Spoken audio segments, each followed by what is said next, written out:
welcome everybody, people that are gonna watch this. I don't know, there's like maybe 6 people I can think of that might care, but we're standing in the shop right now. I wanted to go over a couple of the projects that are on the list for this winter. This is build season, so we've got them all lined up. We have a bunch of plans, a bunch of cool stuff that's gonna be happening. We have a couple unique cars, one that you guys have seen many times, and a few that might come and go, that might change.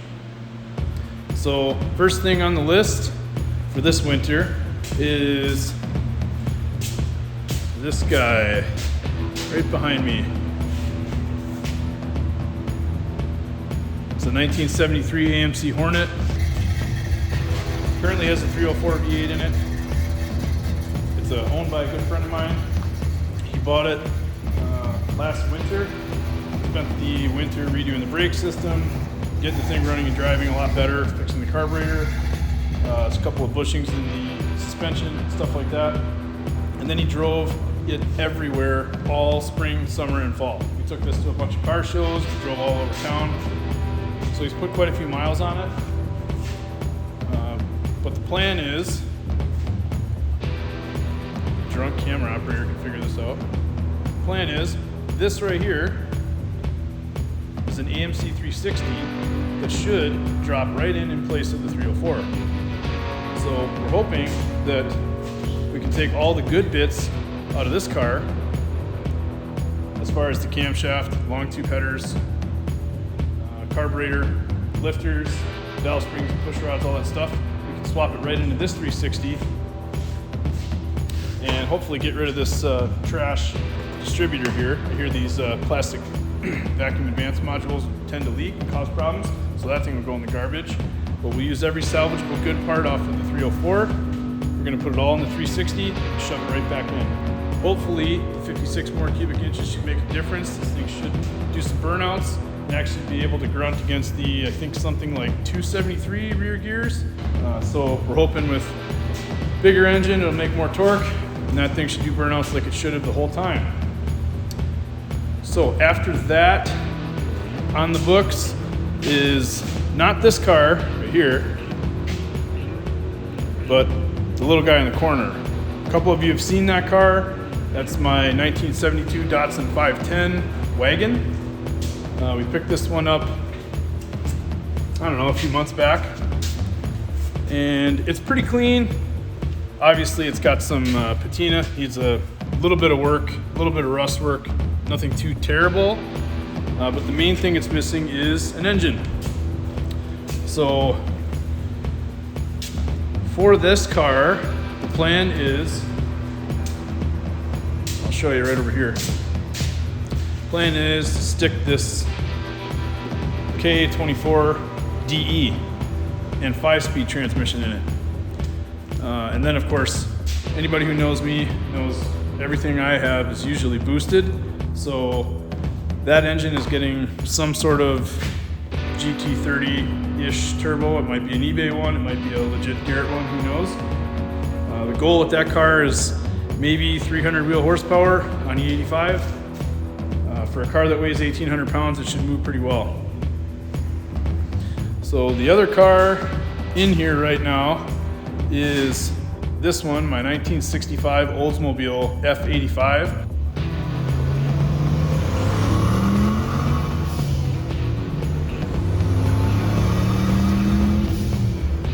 Which is essentially an Oldsmobile Cutlass.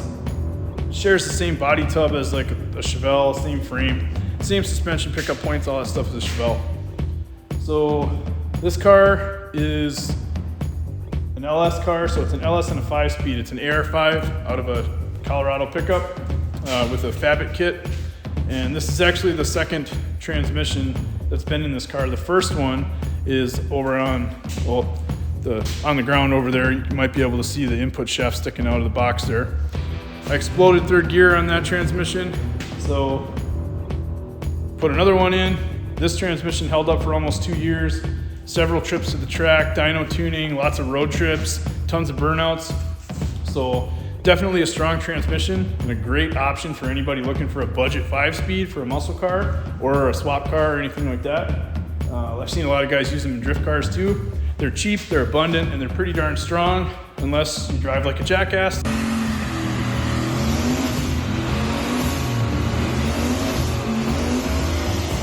And you shift at 7,000 plus RPMs at full boost in third gear. So this thing currently is a 4-speed because third gear exited the building, but it still moves, so it's easier to drive it around with the transmission sounding like a bunch of marbles in a blender.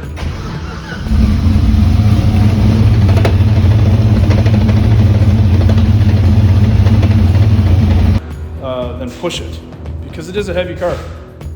So when we get done with the Hornet, then we're gonna move to the Datsun, which should take quite a bit of time. There's a little bit of fab work that has to be done. I have to weld the transmission tunnel back up, do some firewall work, and then stab the 4-cylinder and 5-speed into that guy. And I also have to fabricate all the stuff to make sure that the 488 is gonna fit nicely. Because under the shelf over here on the bottom, buried amongst other junk, is an Explorer 8.8 rear end that's been narrowed, and the axles have been mocked up so we know what the measurements are. Just have to finish the rest of the fab work on that rear end, and then it's going to go in so that hopefully we don't just obliterate the Datsun rear end immediately.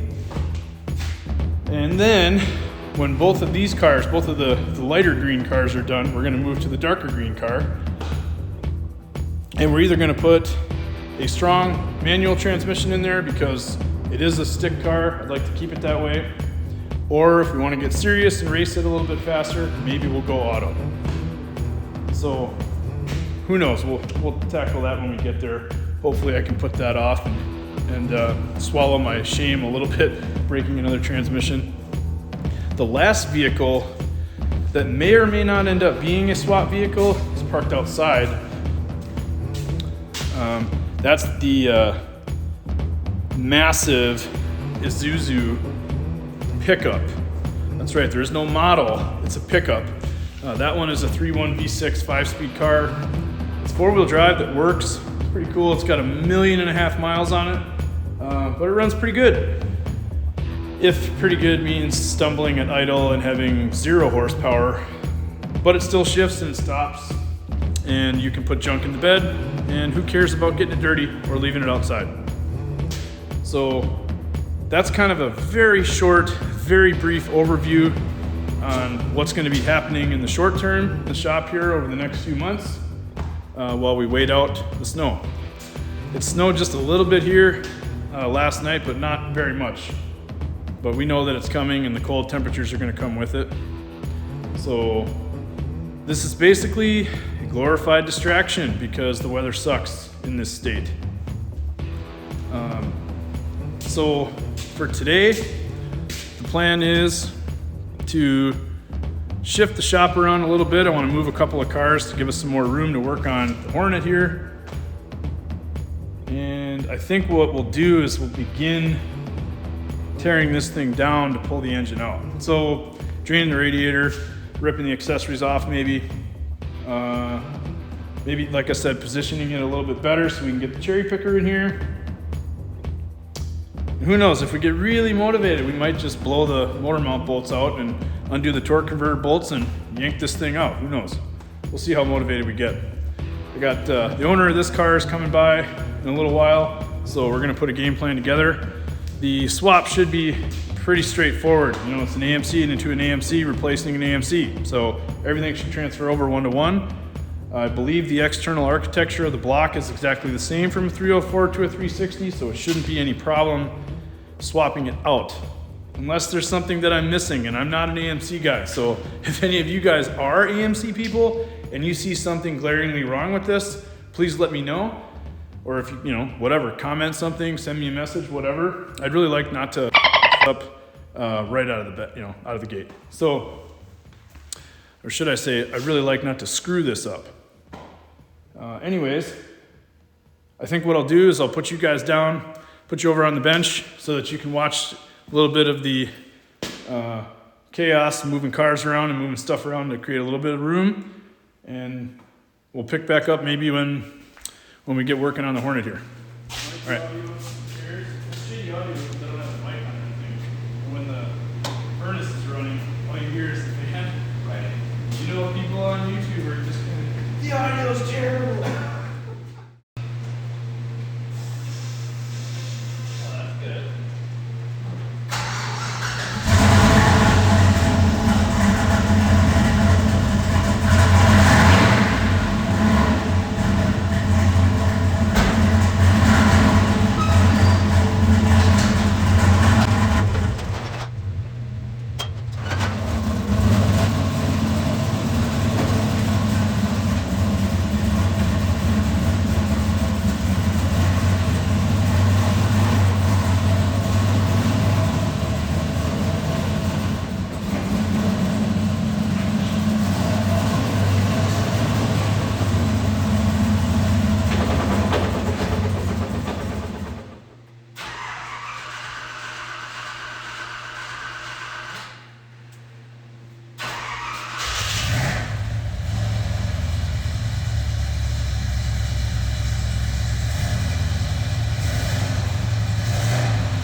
For those of you watching at home, this will definitely be better with the 360. It's gonna start easier, it's gonna run better, absolutely. It's gonna perfect it.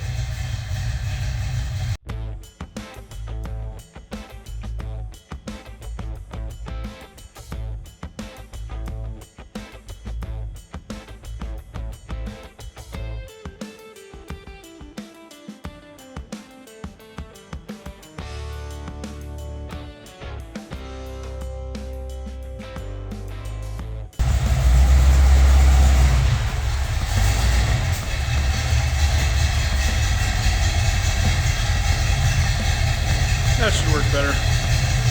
All right, so what does this thing need? Well, obviously, first of all, it needs 360 swap. That's just one line item. Yeah, right. We're just gonna that's all one. It's brakes, brake dragging, right?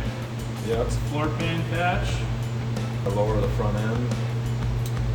Yep. Lower the front end. Front Suspension end. bushing. Yep.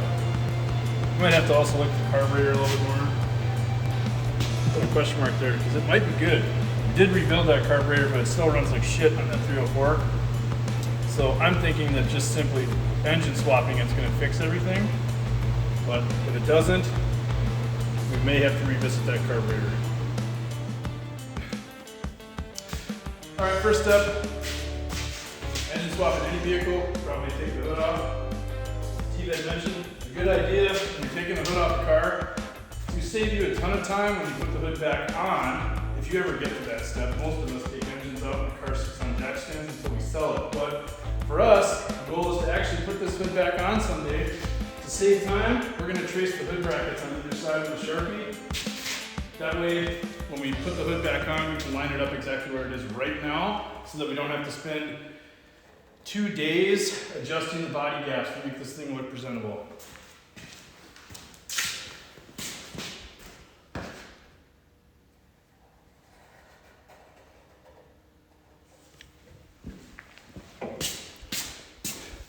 So as you can see, he just took a Sharpie. I don't even know if you guys can see that, but he took a Sharpie right around the hood bracket.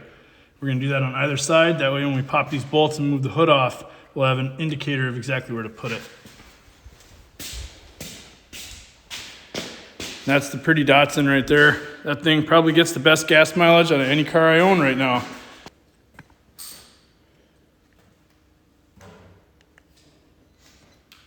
Oops, sorry about the portrait.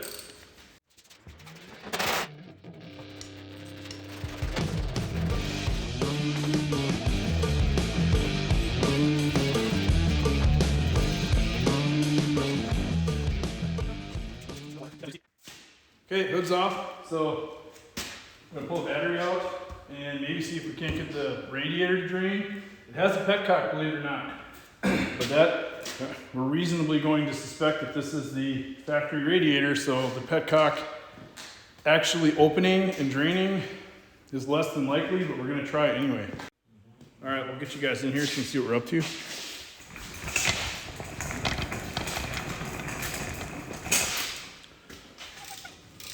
Don't let anybody ever tell you that a transmission jack doesn't work great as a tripod, okay? This little guy, yeah, it's perfect. Other than being wildly unstable and difficult to adjust, it works really well.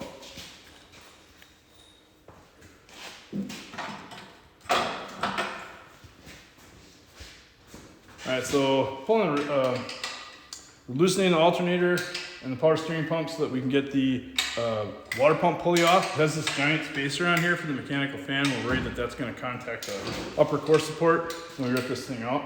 So we're trying to make this as easy as possible on ourselves.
Okay, bring you guys in here. So the AMC radiators actually come out pretty easy. Looks like you can actually take the radiator and shroud out all at once.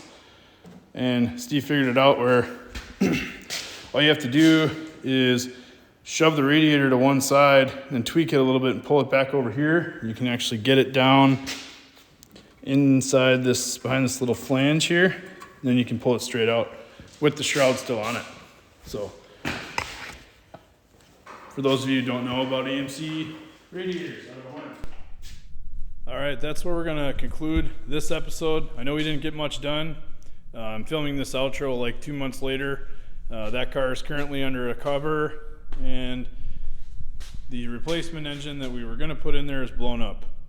So, in the next episode, we'll get a little bit further on the Hornet. We're going to pull the engine and transmission out, and we're definitely not going to forget to drain anything or unplug anything. It's going to be fine. Absolutely perfect, guaranteed. So the next time you see this car, we're going to have the drivetrain out of it. We may or may not make a huge mess. And I'll do some explaining about the engine that was supposed to go in there. Thanks for watching. Like, comment, subscribe, blah, blah, blah, all that stuff. I don't get paid for this. It's just for fun. Thanks. Think about a time I almost lost you. I know I was lost too. Had dreams and I lost a few. In flight we enjoyed this view.